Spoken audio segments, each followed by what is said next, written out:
Welcome to flameflash.net, episode 31. Whoa, 31. Awesome. So we are now high enough level that I think we could run the Scarlet Monastery? Maybe? World of Warcraft reference. Yay! Let's get started with the Raptr report, though. We actually have a decent report this time around, surprisingly. First off, what came in the mail from eBay today was fortunately Brain Age. Now, this is a DS classic game. It is no longer being produced, so you do have to find it on places like eBay.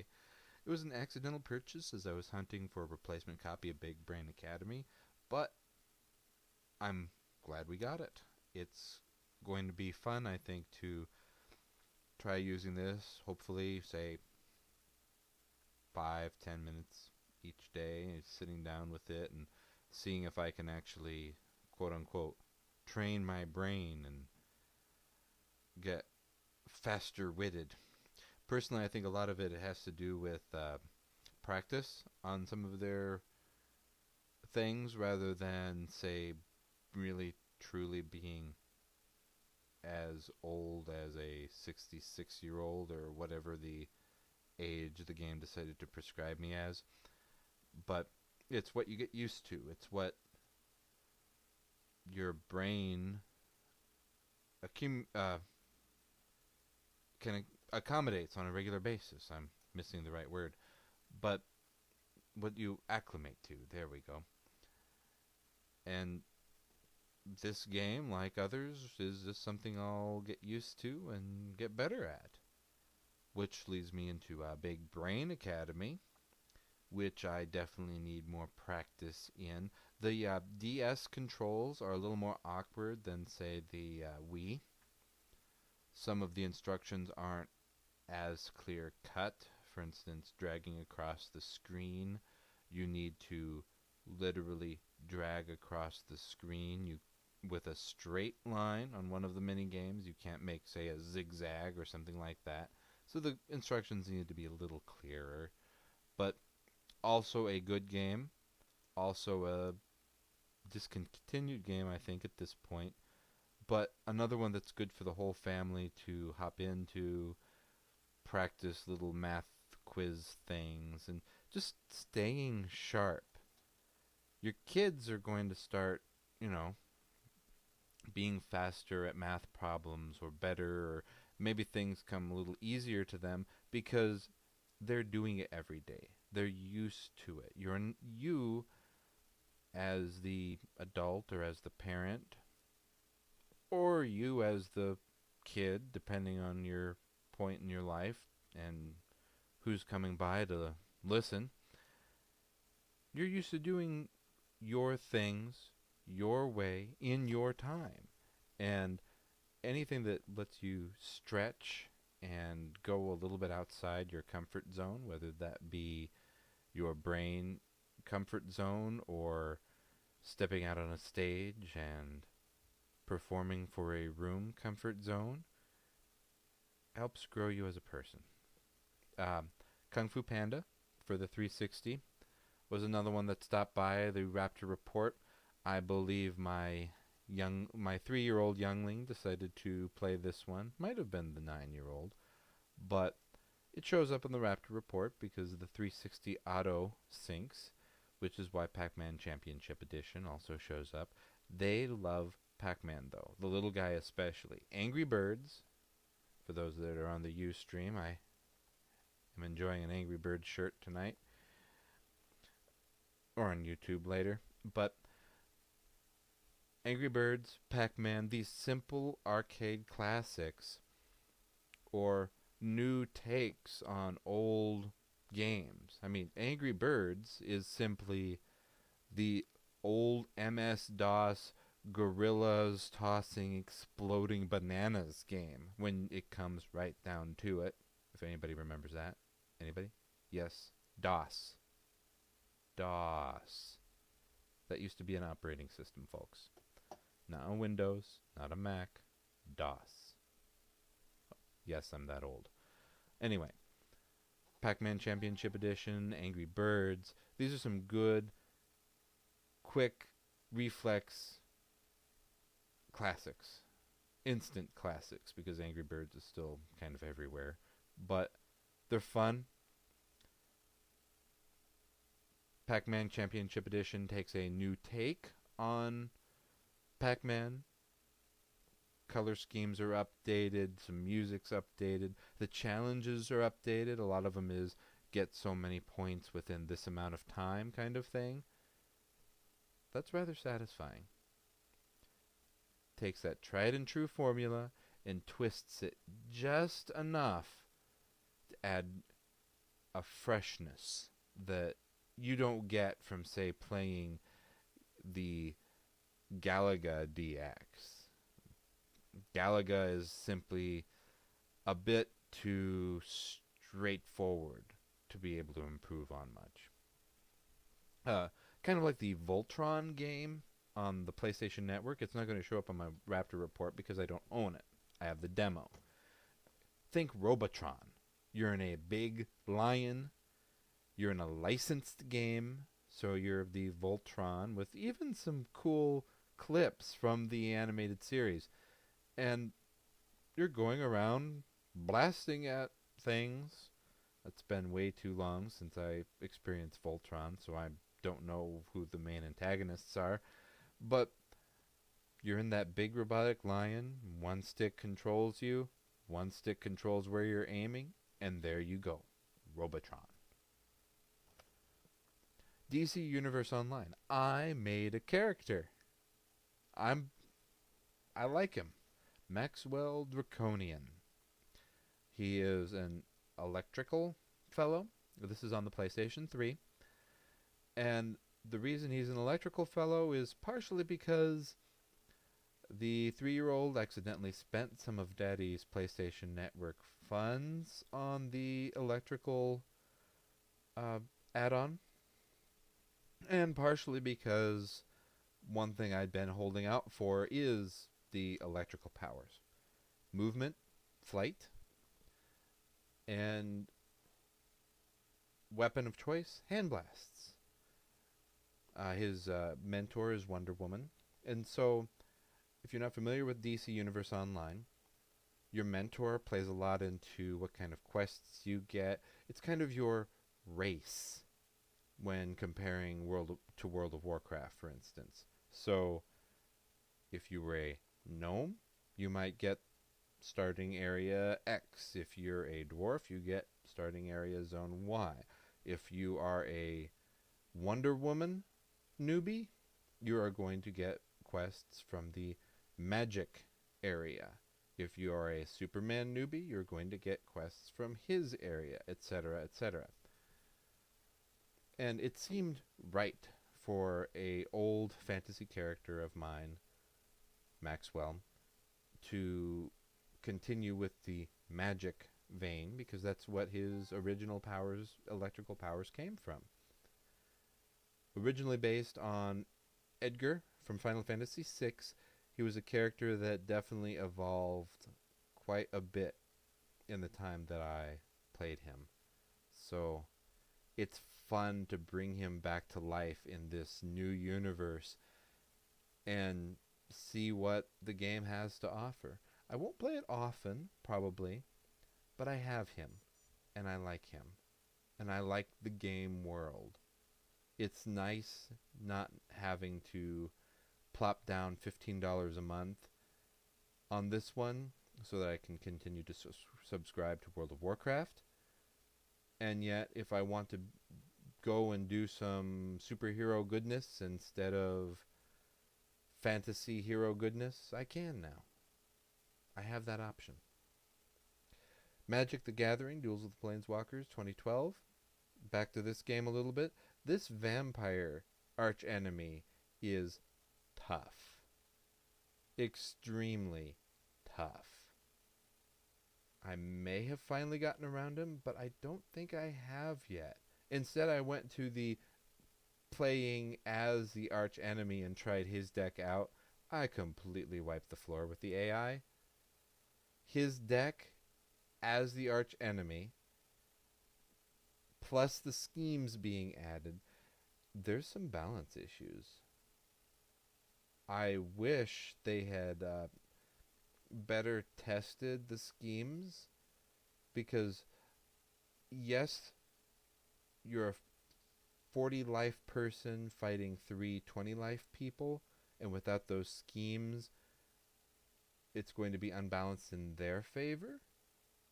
But those schemes far unbalance it in your favor, which is unfortunate. Now, maybe I'm barking up the wrong tree, and so if you go and do the game playing as the archenemy and host it, and there are 3 other people that step up to the real life people that step up to the plate and go against you, they're going to win. But doing a single player game or multiplayer, because the oldest son joined me on a couple of the rounds, you're going to lose against this guy.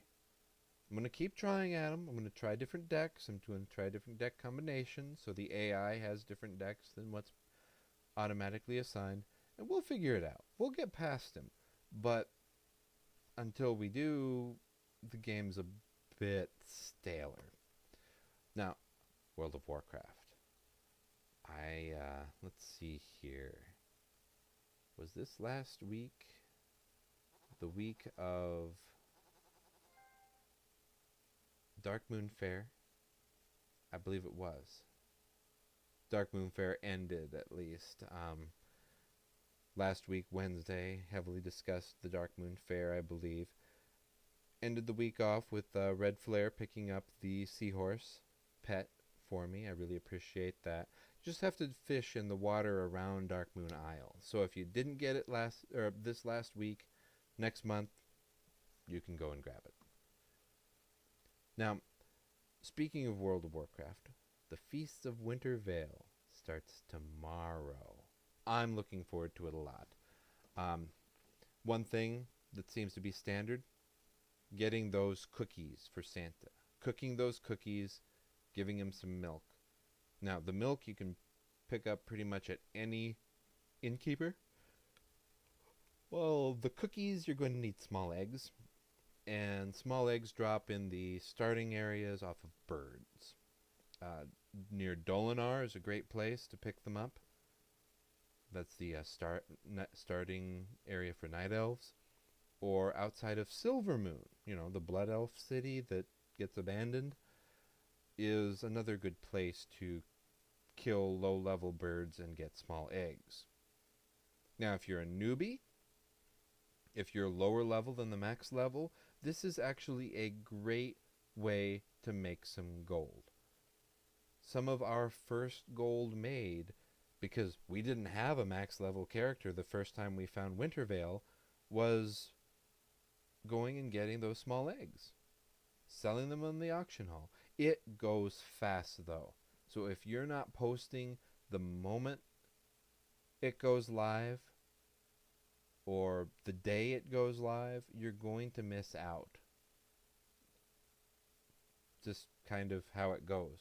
Now, this year, it sounds like we are getting the gaudy Wintervale sweater as the gift under the tree. So we get a new clothing item. And from the screenshots I'm seeing, it is an appropriate name. A very appropriate name. The gaudy Wintervale sweater. You will start singing a festive song if you use it. I'm not sure if it sticks around through Wintervale. We'll have to wait and see next year when Wintervale ends. But I'm going to look forward to running around to the major horde cities, throwing that on, hitting use, and then getting killed. But at least I'll get the achievement credit. No, this achievement isn't for the What a Long Strange Trip It's Been and the Violet Proto Drake, but I have that on 2 characters already. I have Merrymaker on a few characters already. So this achievement is one of those above and beyond kind of things for those of you who already have the Merrymaker title. It's something fun to go and take care of. Also, the Stolen Present is going to be coming, a new item.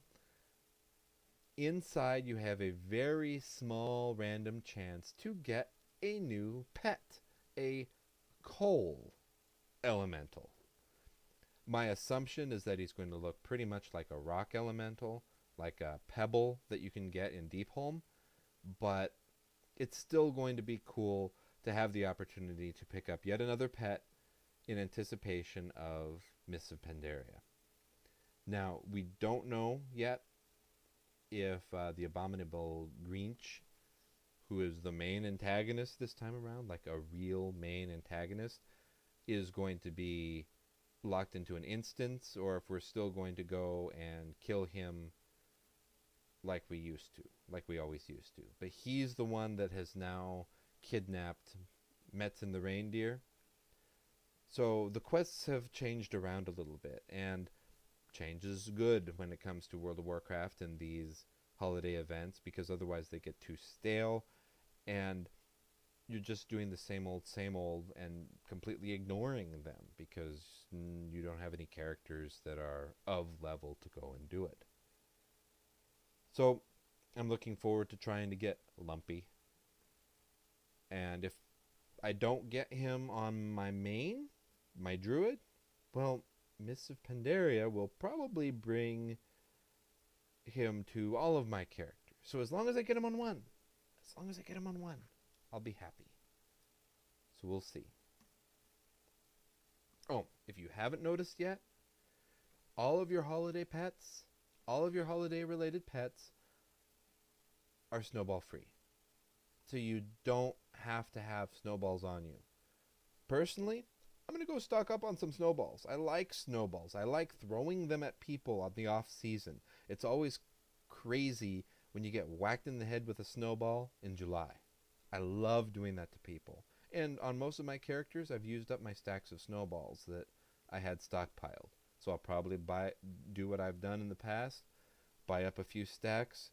I have an add-on that actually goes and grabs reagents out of the bank or a vendor to restock me, and boom, I'm going to be nicely set for snowballs for the next year. To transition off of World of Warcraft, well, before we do that, Race to World First. It's some kind of documentary about high-end raiding guilds. Haven't watched it yet. It's been heavily promoted by some other World of Warcraft-related podcasts, The Instance especially. So I'm hoping to catch it at some point. RacetoWorldFirst.com, nice and straightforward. And it'll be interesting to see what they have to say. I haven't been a raider since since Wrath, but still interested. Just haven't had the time to go and gear up. Not the game's fault, mine. I have other priorities, but hopefully over this Christmas break, I'll be able to gear up and peek at Deathwing and maybe even take him down, at least through the Raid Finder tool. Alright. We'll transition over to handheld gaming, because we actually have two neat little news stories about that. The 3DS, going back to the 3DS rather often. We are getting... they finally announced all of the Game Boy Advance games that 3DS ambassadors get. F-Zero Maximum Velocity, Yoshi's Island, The Legend of Zelda Minish Cap, Fire Emblem, Kirby and the Amazing Mirror, Mario Kart Super Circuit, Mario vs. Donkey Kong, Metroid Fusion, Wario Land 4, and WarioWare Incorporated. I'm really looking forward to this. I've played Metroid Fusion, and I've played Mario Kart Super Circuit. And then Yoshi's Island, well, it's Yoshi's Island, the classic Yoshi's Island from the Super Nintendo. So you're going to be able to have that on your 3DS. Some great games here that I've never even touched and am looking forward to playing. But supposedly they're all going to come out this month still at some point. We're halfway through, so I'm a little wary. but we'll wait and see. In other handheld related things, something kind of funny is that the PlayStation Vita, I guess, was also a boat, or a boat was named after the upcoming Sony handheld. It sank in the Atlantic. So the Vita literally is a sinking ship at this point. I find it funny. I'm still absolutely and completely ticked at their pricing structure for memory cards, and will not be getting one at launch.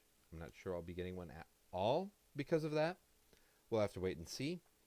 But so far right now, the Vita doesn't have anything to justify the three game purchase rule. The 3DS barely did, but it still did. And I'm still looking forward to the ambassadors. I'm having a blast with the Street Pass games, the Mi Plaza. So it works. It works well.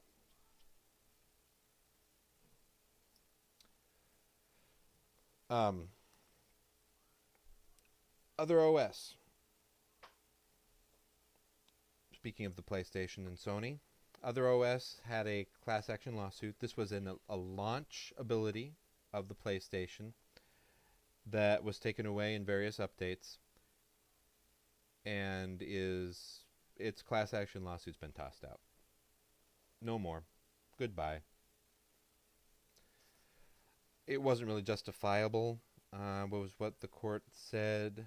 Also, if you recently updated your PS3, you therefore agreed to never participate in a class action lawsuit. So that kind of took some wind out of the sails, probably. But that's that. Sony. Speaking of Sony, and we'll stay on the Sony bandwagon a little bit, has 2011 users have been offered about $1,200 of savings and deals through the PlayStation Plus program. Neighbors seem a little excitable. That's interesting.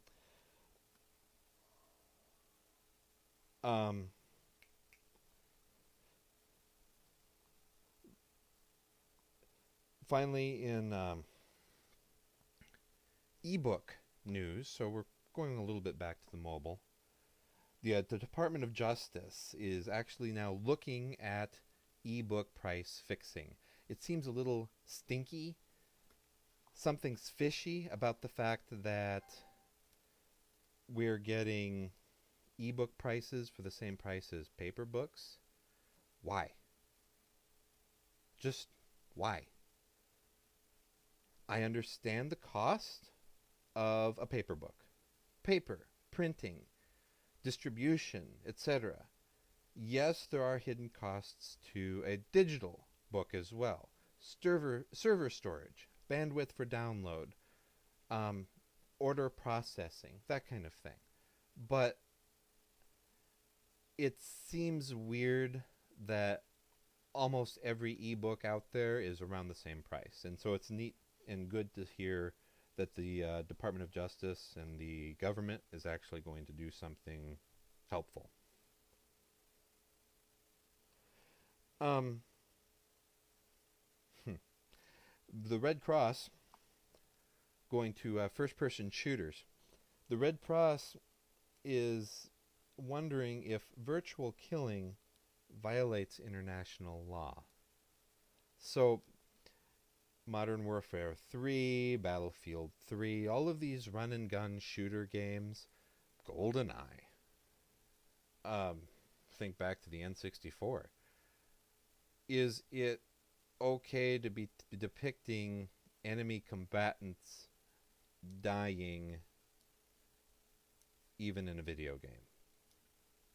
I personally don't like going above rated P games much. There are some special exceptions. Heavy Rain, for instance. Try it out. It's available again now with extra content. It's worth it if you have a PS3. But I think they're probably just trying to get a little extra attention. Maybe those of you that, or those out there who aren't aware of video games as much, it seems silly to me. Kind of like the Tanuki suit and the PETA. But we'll wait and see. Finally, I guess that brings us to the Occupy movement. I like commenting on the internet as well. And I'm not sure I'm super sympathetic to the Occupy movement. I wouldn't be participating out there with them. But I also don't see what the problem is against them doing that. Against them voicing their beliefs, their right of freedom of assembly, of freedom of speech, going out there and doing something, even if it is just simply being misconstrued by the media as a bunch of slackers not going to work and whatnot. I'm not going out there to march and join them, but that doesn't mean what they believe in is any less valuable than what I believe in. So I'm not going to go and pepper spray them either. Pepper spray cop. Now there is an interesting meme going around on the internet. Surprisingly, though, this week was kind of light on news. I guess we're getting close enough to Christmas that there isn't that much new stuff regarding video games. But also, fortunately, the Raptr report, I think, held us out and held us over, along with those few little snippets. So, thank you for stopping by. I am Flameflash. Can be found on Twitter, @Flameflash. Stop by our Facebook page. Fan it. Flameflash.net. If you're not catching me live on Ustream, and nobody has stopped by this time around in the chat room, I'm on Wednesdays. No, it's not a set good time. I have kids to put to bed. Sometimes they don't go to bed at a good time. Sometimes they have issues that need to be discussed and cleared up, just so they can put their heads down and sleep comfortably without any worries on their minds. Sometimes the baby doesn't want to go to sleep or be quiet. But I'm Flameflash. I'm here on Ustream live at some point. Watch the Twitter. And podcast at flameflash.net. Flameflash.net is also where you can download it. You can search for us in iTunes to get an audio version podcast. And thanks for stopping by. Episode 32 is planned for next week, even though we're really close to Christmas. And I'll see you then. Flameflash.